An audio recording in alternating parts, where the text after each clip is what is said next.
Hi everyone, welcome to soothing souls. कैसे आप सब? Hope everybody is doing good.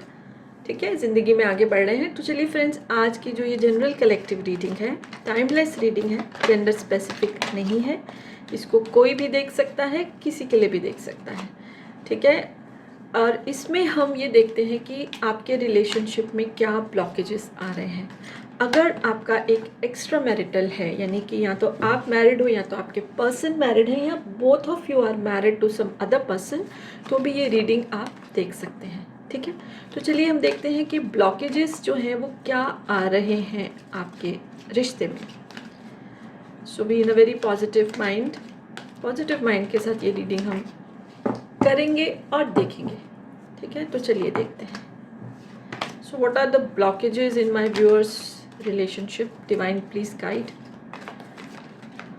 So friends, अगर ये वीडियो आपको अच्छी लगेगी एंड तक, तो आप इसको लाइक कर दीजिए, शेयर कर दीजिए, कमेंट कर लीजिए, और अगर चैनल को, पेज को फॉलो नहीं किया है तो प्लीज़ डू दैट रिक्वेस्ट।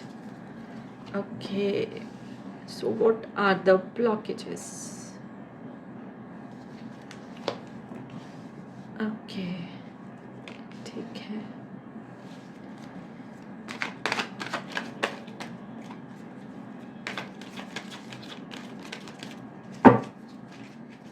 क्या ब्लॉकेजेस हैं मेरे व्यूअर्स के रिलेशनशिप में? Balance, disruption. Okay, bottom of the deck की एनर्जी है यूनिवर्स की। ठीक है, so friends, I hope everybody is able to see the cards. तो फ्रेंड्स, सबसे पहले जो मुझे ये चीज़ आ रही है, आपका ये यूनियन है, जो भी आपकी सिचुएशन है। जैसे मैंने स्टार्टिंग में बोला कि अगर ये एक्स्ट्रा मैरिटल रिलेशनशिप भी है तो भी ये स्पिरिचुअल यूनियन है।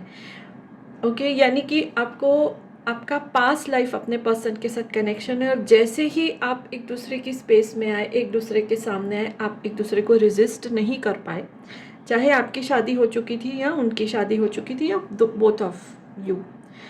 और अगर आप दोनों सिंगल हो तो भी ये चीज़ आ रही है कि जैसे ही आप एक दूसरे की स्पेस में आए, आप जो है एक दूसरे को रेजिस्ट नहीं कर पाए। सोल कनेक्शन जो आप दोनों का बहुत मुझे स्ट्रॉन्ग है वो दिखाई दे रहा है। ठीक है, अब हम देखेंगे ब्लॉकेजेस क्या आ रही हैं।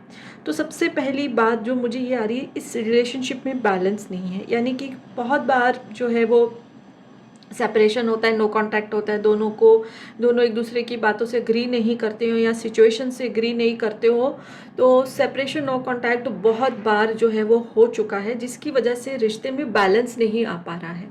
एक रिश्ते को जब आगे लेके जाना चाहते हैं, या कोई भी ज़िंदगी का एस्पेक्ट हो, अगर हमको सफलता चाहिए तो consistency is very very important factor. अगर हम कोई टेक्निक भी कर रहे हैं स्पिरिचुअल, तो ऐसा नहीं है कि 4 दिन किया या कोई हम कुछ भी मतलब पाने के लिए कर रहे हैं, तो ऐसा नहीं 4 दिन किया, 5 दिन किया, 2 दिन का गैप लिया, नहीं, तो वो चीज़ का फ्लो जो है वो टूट जाता है। अगर हम पढ़ाई भी कर रहे हैं तो ऐसा नहीं है कि 1 महीना की, 2 महीना नहीं की, फिर कर लेंगे, नहीं।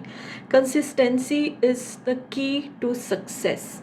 तो आपके रिश्ते में कंसिस्टेंसी नहीं रही है, सेपरेशन, नो कांटेक्ट बहुत ज़्यादा हुआ है। एक चीज़ और भी आ रही है ब्लॉकेज की, आप दोनों में से या तो आप या तो आपके पर्सन थोड़े से मटेरियलिस्टिक हैं। ठीक है, ज़िंदगी में चाहना, पैसा चाहना, सब कंफर्ट चाहना इज़ नो रॉन्ग, लेकिन उसमें इतना बह जाना, उसके पीछे इतना भागना कि बाकी चीज़ों में बैलेंस नहीं कर पा रहे, तो जो है वो चीज़ ठीक नहीं रहती है। तो मैं से नहीं बोल रही कि नहीं आपके पर्सन ही है, it can be you also. So सबको पता है उनकी क्या क्वालिटीज़ या उनकी क्या ड्रॉबैक्स है। तो ये जो मेटेरियलिस्टिक चीज़ों की तरफ इतना भागना है ना, बैलेंस नहीं करना बाकी चीज़ों को, वो भी एक ब्लॉकेज क्रिएट कर रहा है ना। फॉर एग्ज़ाम्पल, आप अपनी जॉब में ओवर टाइम कर रहे हैं, आप बिजनेस में बहुत ज़्यादा टाइम लगा रहे हैं, तो ऑब्वियसली टाइम नहीं रहेगा दूसरी चीज़ों के लिए, अपने लिए भी टाइम नहीं रहेगा, और आपका जो रिश्ता है उसके लिए भी टाइम नहीं रहेगा। तो जो एक है वो प्रॉब्लम क्रिएट कर रहा है। Another thing is solar plexus chakra block है, या तो आपका या तो आपके पार्टनर का, जिसकी वजह से इमोशंस को एक्सप्रेस नहीं किया जा रहा है, इमोशंस को सप्रेस किया जा रहा है। It can be you, it can be your partner. ठीक है, और जब हम एक रिलेशनशिप में होते हैं तो ट्रांसपेरेंसी बहुत ही ज़्यादा इम्पॉर्टेंट होती है। ऐसा नहीं है चीज़ों को मन में रखा जाए ना। सपोज़ कि कोई चीज़ किसी की अच्छी नहीं लगी है तो उसको बताना, ताकि वो उस चीज़ को इम्प्रूव कर सके, सुधार सके, बहुत ज़रूरी है एक रिश्ते को आगे लेके जाने के लिए। तो सोलर प्लेक्सिस जो चक्रा है, दोनों में से ये दोनों का ही ब्लॉक हो सकता है। तो इमोशनली जो है वो कनेक्शन नहीं हो पा रहा है। स्पिरिचुअली आप कनेक्टेड हो, कनेक्शन है, सोल कनेक्शन है, बट इमोशनल वो स्ट्रॉन्ग नहीं हो पा रहा है। Okay.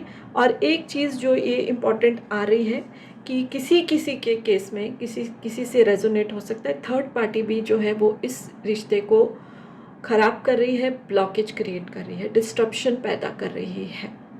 Third party can be a romantic partner, मतलब जैसे कि फॉर एग्जांपल आप दोनों में से कोई मैरिड हो, तो जो आपके स्पाउस हैं या जो भी आप पर्सन के स्पाउस हैं वो प्रॉब्लम क्रिएट कर रहे हैं, उनको शायद पता चल गया है, सो दैट वे। और ये डिस्ट्रप्शन ऑब्वियसली किसी थर्ड पर्सन जो कि रोमांटिकली इन्वॉल्व नहीं है वो भी क्रिएट कर सकते हैं। तो थर्ड पार्टी कुछ भी हो सकती है, romantic, non romantic, can be work also.